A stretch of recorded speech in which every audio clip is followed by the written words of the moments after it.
Isibongo kwakuyindlela okwenza ukuthi umuntu aziwe ukuthi ungowaphi, asithi nje endaweni, asebenza elokishini noma emakhaya. Mawuhlangana nomuntu ethi ungakwaMhlongo, usuyabazi bangakwamhlongo. Futhi isibongo into yokuthi umuntu aziwe ukuthi ungowaphi. Njengoba ngithi nje asibizane ngokwegama lababa wakho. Uma ngabe unaleyo nkinga enjalo, ingane ingaba uMandla kaThemba kuphele kanjani, ngoba asazi ukuthi siqhubeka sithini. Uyabona? Le ngane engizalela ekhaya mina ngenza amasiko akithi ngaze ngaba ney'ngane, ngeke isabiza la ngoba komalume kababa. Sekufanele manje le ngane ivele ibe iyona negama lami. Sesiqala manje i-family tree noma kuthiwa yini ngesiZulu, ukuthi siqale manje umndeni wethu. Yingakho namhlanje khona iy'bongo kuthiwa kukhona oMagugu, oMathe, bawoshabalala bonke labo bantu. So nawe-ke manje qala into ezohamba iphele kuwena, kunoba uhamba ufuna into esemva kwakho, uyoze ushone phansi, uze uguge, uzame ukulungisa into eyahlelwe omkhulu wakho, ugcine ungasenamali.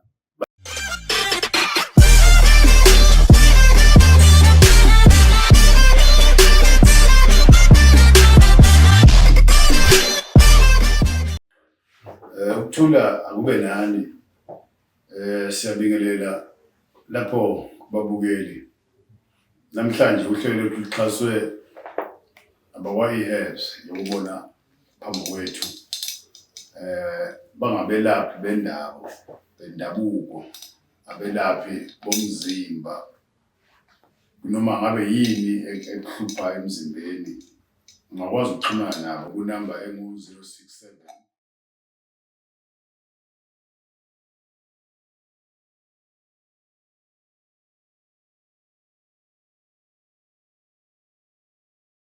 80.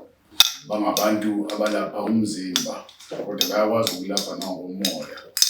Ingakho namhlanje isihloko sethu sikhuluma ngokuthi isibongo somuntu ngabe sibaluleke kangakanani, ukuthi yini le eyenza abantu abamnyama baze bagule impela, ngoba kuthiwa nje isibongo lento eyinkinga kuyena. Indaba yesibongo abaningi balahlekelwe imizi yabo, abanye balahlekelwe izinto abebenazo, abanye abakwazi ukugcina amaphupho abo ngoba bephatheke kabi ukuthi isibongo lesi isona imbangela yokuthi bangaphumeleli. Namhlanje sicacise lento noma siyiqondise ukuthi wena akuyibuka ngaleli hlo namhlanje elisha ukuthi kahle kahle isibongo lesasuka kanjani. Isibongo kwakuyindlela okwenza ukuthi umuntu aziwe ukuthi ungowaphi, asithi nje endaweni, asebenza elokishini noma emakhaya. Mawuhlangana nomuntu ethi ungakwaMhlongo, usuyabazi bangakwamhlongo. Futhi isibongo into yokuthi umuntu aziwe ukuthi ungowaphi. Isikhathi esiningi ingane mangabe ibonakala emphakathini, umuntu ehlangana naye omdala uzoyibingelela, ungowabani umntwana, uzisho ukuthi ungowakaSipho, ebese ebuza isibongo. Usezobe esaziwa ukuthi uphuma kumuphi umuzi, ukuze noma kwenzekani embi, few hours after nihlangene uzothi ngihlangane nomfana othe ungowakaMhlongo. So indlela-ke leyo isibongo esibaluleke ngakhona. Lento yokuthi khona umuntu athi into zami ayihlangani ngoba la ngiyakhona njalo kuthiwe angibizi isibongo sami. Okay. So-ke manje-ke sibaluleke kangani isibongo sakho? Isibongo sakho sibaluleke ekutheni ube ne-identity, sikwazi ukuthi la endaweni ubhilonga kuphi. So masazi ukuthi ungowaphi, kulula uku-identify noma yini eyenzekayo kuwena, noma mhlambe khona okubi okwenzekayo bekudlula umfana wakwaMhlongo, la imizi isho yonke nezibongo zayo. So isibongo sibaluleke ngalokho ukuthi umuntu abekhona lapho abhilonga khona. Yikho kwesifuna ukuthi wonke umuntu abe nesibongo as i-identity. Okay. So-ke manje usazi kanjani isibongo sakho? Isibongo sakho kahle kahle awukwazi ukuthi uyasazi ngoba uyatshelwa. Ufike uzale umncane ukhule bese kuthiwa-ke wena ungowakwabani, noma ungakezwa ngabakini. Lokhu kukhulunywa nje abantu, umntwana uyayifundela phela ukukhuluma ukuthi mina ngowakaMhlongo, ngeke sezazi ukuthi isibongo sami ngowakaMhlongo. So isibongo into ozwa ngaba ngaphambili ukuthi ubani. Awukwazi ukuthi uzogaranta ukuthi isibongo uyasazi.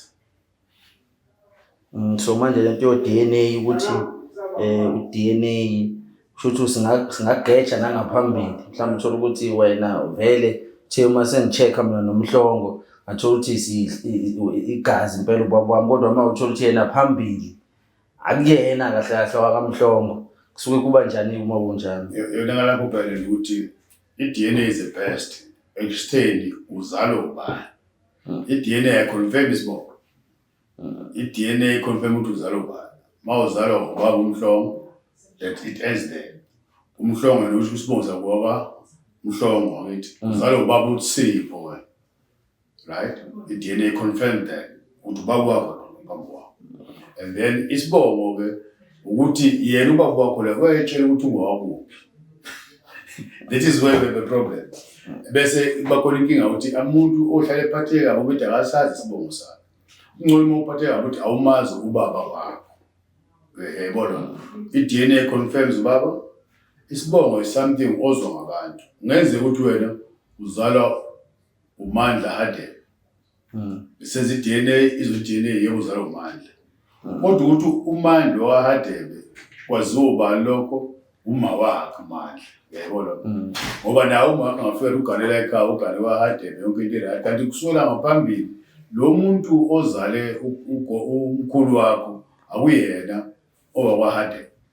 So that's why namhlanje abantu akabebelieve ukuthi njengoba bephila emhlabeni kukuhle ukwazi ukuthi uzalwa ubani, i-family tree, kodwa ungagxili kakhulu esibongweni sakho. Isibongo sesibe ngcono isibongo lesi sakomalume wakho.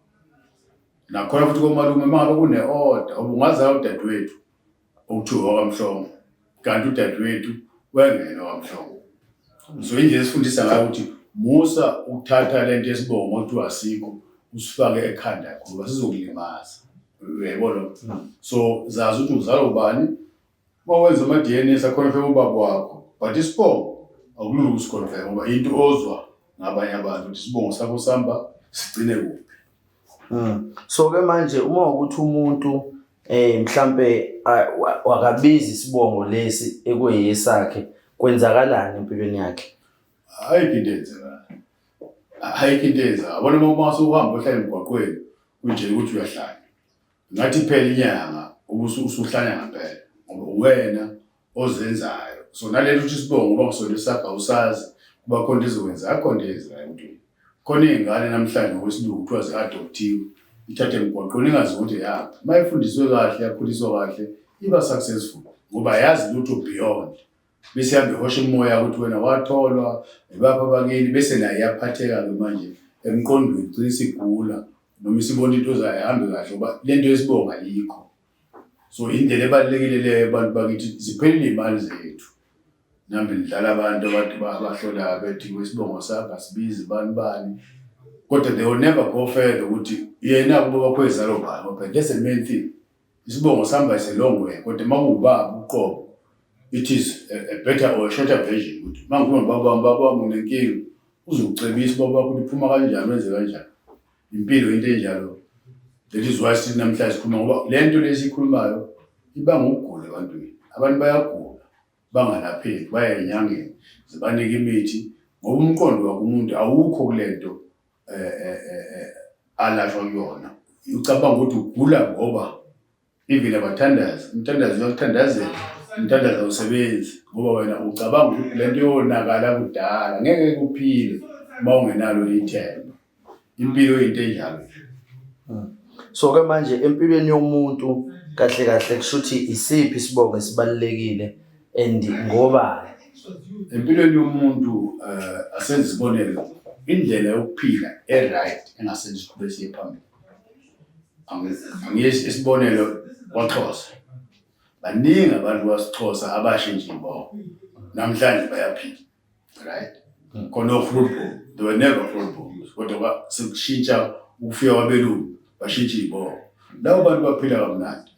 So yini ngabantu namhlanje ingane ezalwa yibona mangabe singezibona ezafruitful bese iphatheka kabi. That is one. Isibongo njengoba kusho ukuthi into elula ukuze umuntu akwazi identifyeke kalula. ngesibe uSipho sonke khokho uSipho wamhlongo wamkhizo wangco. That's the main important thing. Le mawukholela kubantu abangasekhoyo uba kwakho wenza iDNA naye wahamba emhlabeni uyazi uzalwa ngumani, right? So mhlawumbe into engasilamulela ukuthi njengoba siney'ngane manje, ingane ezalwa yimina ibe uMichael kaSipho Mhlongo, igama lami libe khona lapho ukuthi lezo zalwa ingane yami uMichael kuzoba uMandla kaMichael Mhlongo. Ukuhamba kwesikhathi ukuthi uMhlongo lesefile sekusala labantu ke manje okwazi uku-identify nabo, yabona. Namhlanje ke especially yakhe emshadweni i-DNA test ibalulekile ukuthi ngampela lo muntu ophila naye ngabe uyena yini. Yenze nabashadile umhlawumbe nengane ekhaya kanti akuyona yakho. Ube sahlabe ngapho wenza yonke into futhi into umsamo okuthiwa wonakele. Thina-ke esilaphayo especially abalapha ngokwesintu inyanga nezangoma funa sibe sure ukuthi uma ukhuluma isibongo somntwana usho siphi. Ungabuza isibongo sakaningi uma wakho waphi umama kaNgcobo wona bizibongo somalume wakho awazi ukuthi lapha kaNgcobo uxovele kangakanani. Yikho-ke thina ndemnyama ngathi sigida ndawonye sikholelwa kakhulu ey'ntweni ezenziwe abantu abangaphambi kwethu, kanti babeyisusa ekhanda into bahlanganise bakhiphe into abayifunayo. Yini-ke ukuthi thina singakwazi nathi siqale into entsha eyethu. Kukhona iy'hlobo namhlanje kwakuthiwa omagwaza okuthiwa umkhonto wagwazi wekhaya. Iy'ngane ko-TV zidlala ngaloo nto manje zithandana nodadewabo zithi akwenziwe imbuzi. Kwakungelula abamagwaza bekhishwa ekhaya, bakhishiswa ezintsha kuthiwa bahambe bozakhela umuzi wabo baqambe isibongo sabo bayiphila kanzima.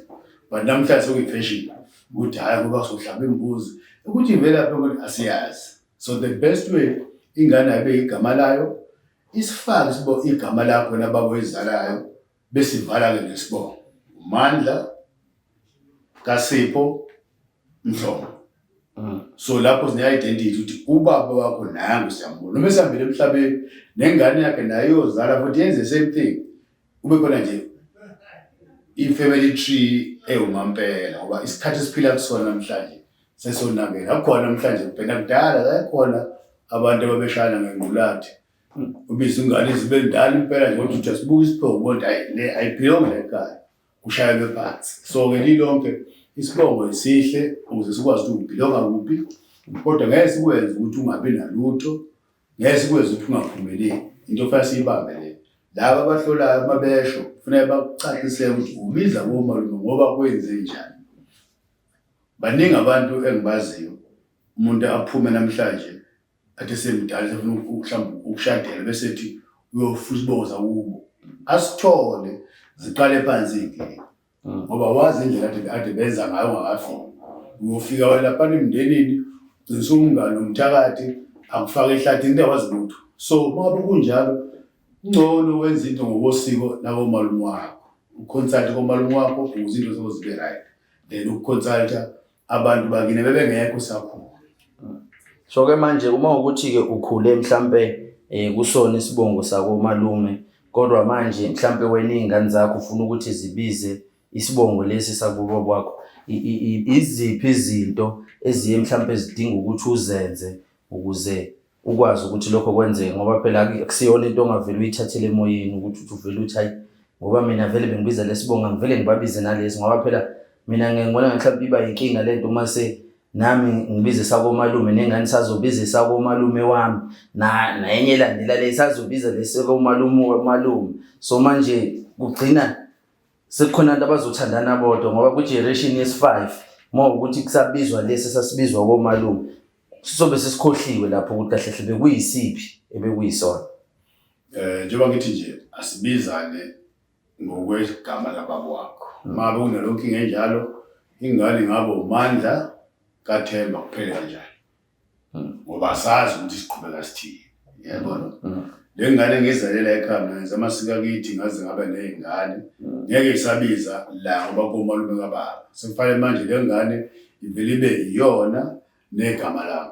Sesiqala manje i-family tree noma kuthiwa yini ngesizulu ukuthi siqale manje umndeni wethu. Yingakho namhlanje khona izibongo kuthiwa ukhona omagugu, omathe, bawoshabalala bonke laba bantu. So nawe-ke manje qala into ezohamba iphele kuwena kunoba uhamba ufuna into esemva kwakho ushone phansi uzuguge uzama ukulungisa into yahlule omkhulu wakho ugcine ungasenamali. Baningi abantu namhlanje abazama ukulungisa izinto abangazazi ngoba baphoqwa yini sithi usiko lwethu. Lezi isibongo omagwaza omzulu isibongo siyo kuthiwa indoda ethi mina ngeke ngihlale nani ngiyadlula manje ngoha uyendaba wathi hayi miyekeni lo umdluli ngoba isibongo. Uyabona isibongo siyazakhela thi. First keep lento ukuthi ngoba umuntu sebahamba sebeholiholi abantu abahambile emhlabeni ukuthi bangcwele nabo babenza amaphutha abo asingalandeli kuwona ke thina ngoba siyalimala njengendemnyama. Ilapho nje lento ukuthi ungaba nengane ukhwele umalume wakho mase ufuna kwakho umuzi ubizwe wakho nje ungatshe umalume wakho labo bazi ukuthi la ekhaya ke sekuzoba ikwamandla ingane yakhe igama layo kaMandla. Ngoba sisithakazelo mhlawumbe isithakazelo vele kuyaziwa ukuthi siphuma siyazi siphuma yabo kodwa ngeke usibizithe umalume wakho kuphela ngoba ukhulela ekhaya ngomalume. Nakhona futhi ubungozi awazi ukuthi uma wakho khona la uthi ngomalume ngabe wakhona yebo. So baqashe nje bonke sizenze ukuthi nje kwaqhamuka ngokhulupho nobani izinto zethu zingahleleleka. Nabo bahlolayo babengabona babona bangakulahla thatha beyokulahla komalume wakho nawo gogo ngoba naye umuntu oneshow ukuthi ngempela ikuphi la uphethwe khona. Ngoba manje vele isinemali kakhulu lento yesibongo mawuzobheka nje mawufika kwezinye indawo akunqeni ukuthi kuthiwe dinga inkomo ezimbili mhlawumbe udinga imbuzi for umthandazo ukuthi nje afike kini azokulungisela zonke lezi zinto. Sivale lokho ngesiye indawo sohlupheka. Cabanga mawuze umsebenzi inkomo ilabo 20,000 mawungafuyanga iyodwa nje. Thina abantu abamnyama sinemali esike siyisebenzise emnyameni bese sithi asinayo imali. Ukwenza umcimbi nje kama ungena u50 awuwazi ukusurvive. Ungcomaza umcimbi wazi ukuthi uzokulethela le ibongo sifunele emnyameni. Mawungathi namhlanje yonke imizi le yawenza ama blood test ungabona ngavala imizi eminingi. Kodwa thina sikusibambe isibongweni awazi masirani masirong. Fast be clear emqondweni lento esiyenzayo ngempela ngabe iyiyo na. I know hayi kuyazwakala. Shuthi vele kahle umuntu uyakwazi ukuphila kungekhona ukuthi ubiza lesibongo vele lesi yena asuke ethi ngoba esikababa wakhe uthi ngoba ngibize esikababa wami shuthi mina into zami zimnyama ivalekile ngidinga nje izinto eziningi nje kwaphela kuhlezi ikhalwa ngoba iyouth yamanje iningi kakhulu ezixabane nabazali kuba ngaleyo nto kuthiwa hayi akangilungiseli ngabe mina ngiright kabi uthe wangilungisela. Uma wami ubaba kanje kunesizathu. Mhlawumbe lo muntu ethe ubaba wakho uyade emgqokisa ijazi. Mhlawumbe ubaba wakho kwakuyinto embi angafuni uyazi into ezenza. Wena into ongayibuza ukuthi sisuke lapha siyaphi ke manje. Kubalekile ukuthi mawumuntu into zakho eziqonde emhlabeni xhumana nemvelo. Enza lokho okusemthethweni wadala uThixo. Kodwa uma kufika imbusiso zakho zifike uhamba ezinyathelweni zikaMdali uyophila njalo nje ube sethe udlimithi ayisebenzi ngoba umqondo wakho uphina ubambelele esibongweni ukuthi mina kuthi isibongo sami sirong. Kanti mabe nje ukwazi ukuthi uzela emhlabeni wedwa ufike through ubaba othile umama othile sekuphela empilweni. Konke kwakho kuzayo okuhle kuyozenzekela mangabe uxhumene nendaba from ekuhlonipheni abantu adaba futhi ufuna ukuhlonipha. Mawuhlonipha uhlonipha ihlonyo uhlonipha indalo uhlonipha konke okwenzekayo. Leyo xabana kwethu noma lokhu kuzwa ukuthi ubuhlungu ukuthi ingane kuthiwa ifunakile ukuyinalume wezisibongo ngempela into kufanele sihlale phansi ke sivakashele especially laba lapha ngokwesintu nezangoma ake zibe sure kulento ezikhuluma ebantwini iyona ngempela na. I know ngicabanga ukuthi kuzwakele nabantu mhlawumbe sebengabuza ke kuma comment section uma ukuthi nabo khona basafuna ukuthi bakwazi kangcono ngoba vele lento yesibongo into kahle emthintayo wonke umuntu okhona. Wonke umuntu ophilayo unaso isibongo sakhe emhlabeni. Wonke umuntu ophilayo ayikho into esiyaziyo noma ngikhuluma nje nami ulwazi enginalo lincane kakhulu kodwa wena apply your mind ke manje logic lento esikhuluma la ngabe iyakuthinta na ngoba ngempela akekho umuntu ozazi ukuthi uzaloba. Ngibizwa ngomhlongo mina yes kodwa mase ngisho njalo uma esaphila ngaphatheka kama ngithi angikho sure ophatheka kabi naye kodwa usho ukuthi ngizalo ubani indoda yakhe usho ngalo ukuthi yona yakamhlongo na that's a problem. Iqala lapho ke indaba into ezibaluleke emntwini igama kudala ingane yaqanjwa igama ingakafiki emhlabeni kwezinye indawo ingane iqanjwa igama emva kwenyanga ezintathu enye ingane iqanjwa igama lokudlala kodwa mase siyindala baya observe ukuthi iphila kanjani yini ethanda yini engayithandi bese iqanjwa igama elisho lento ingane yo mawuthi umusa wenkosi kusho ukuthi leyo ngane inomusa kodwa mawuzoyiqamba sesiswini ukuthi umusa wenkosi mhlawumbe umusa kaSathane mase ifikile emhlabeni sesiyayibiza ngento engeyona umusa wenkosi kanti kahle kahle yona imphethe obuSathane. So kwakunjalo ngesikhathi sakudala ukuthi ingane ayiqanjwe igama ingakafiki emhlabeni noma isifikile kwezindawo phinde kulindwe futhi ukubuka ibehavior yayo bese benika igama elisuthayo. Namanje singakwenza lokho kanjani na? Ingane esibhedlela ayiphingenagama kuyiphi igama lesiteketiso mase uyeshenzele ID ko-16 15 usuyinika igama layo manje osulibona ukuthi ngempela lo uvusa umuzi yebo and futhi si-avoid ukuthi sinciphise amagama especially emalokishini. Mawusipho sethi umsayiphosi masubiza umsayiphosi Sithi umasenamini yabo ubheka umuzi sekubheki ubheki usho ukuthi aliphelele lezi zinto ezinemphumela leyo empilweni zethu. So lilonke ke sithi namhlanje lento esiyikhavile nje wasixhaswe abakwa eHerbs ukuthi abantu abaningi bayagula bengagula emzimbeni begula emqondweni ngokubamba lezi zinto abazizwe ngaphambili kodwa bengenayo isiqiniseko sazo. Lokho mangisho ngabantu including nami anginazo isiqiniseko ukuthi kahle kahle isibongo sami sithi kodwa ngiyamazi ubaba noma abangizalayo lokho kwethi ngiphileke bese ngiba nenkolo ukuthi ke umdali uNkulunkulu lo wangiletha emhlabeni wangiletha through bona ukuthi ufuna ngenzeni ufuna mina ngiwayishe ngalokho ukuthi kwakuyini izathu ukuthi ngize emhlabeni angazange uzodla ukudla kuphela ngibanga umsindo kunesizathu umdali wangilethele sona. Ngoba mawuphila umuntu awekho umuntu wazi ukuthi wayezofuna lokho esikwenza ethi silala sidla sithandi kodwa ngoba wawubeka umthetho ukuthi umuntu uphila umhlaba uzokwenza siphila ngakho. So asivaleke kuba bukeli besiyavusana podcast ukuze lokuqhubeka sakhana siyacela ukuthi nisisize nani ukuthi nicophoze lapho kwibheli nisubscribe ukuze makhona sikuveza futhi noma kuthiwa akubaluleke kangakanani kodwa bakhona abazokuthatha lento bayenze ibe indlela yabo yokuphila akube njalo.